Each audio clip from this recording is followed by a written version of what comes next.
نوروز شد و لاله خوشرنگ برآمد، بلبل به تماشای دف و چنگ برآمد. مرغان هوا جمله بکردند پرواز، مرغ دل من از قفس تنگ برآمد. در دشت و که ساران عید از عید امروز، عالم همه گل افشان. بر گفتگوی نوروز تبریک باد یاران، نوروز نوبهاران.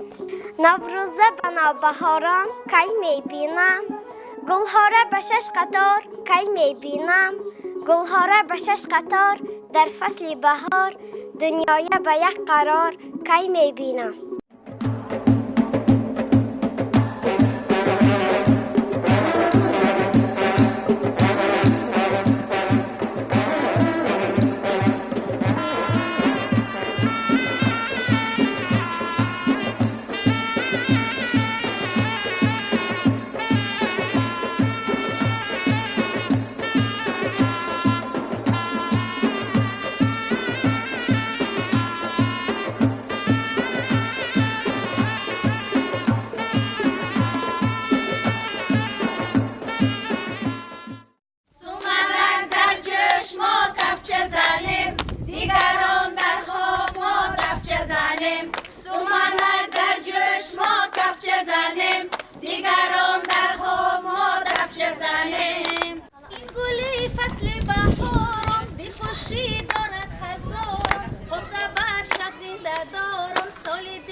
خوشی سال یک بار است، سال دیگر یا نصیب.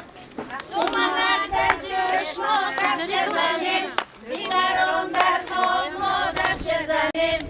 سمنک در جوش ما کفچه زنیم، دیگران در خواب ما دفچه زنیم.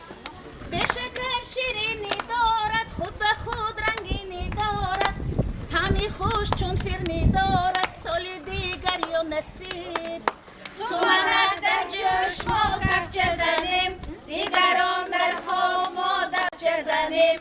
سمنک در جوش ما کفچه زنیم، دیگران در خواب ما دفچه زنیم. شاهدی عیش بهار است، موجبی هر گرودار است، واجبی کار دهقان است، سال دیگر یا نصیب. سمنک در جوش ما کفچه زنیم، دیگران در خواب ما دفچه زنیم.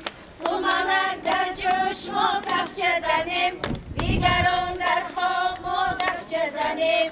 سمنک عجب شیرین است، درونش کمی خمیر است،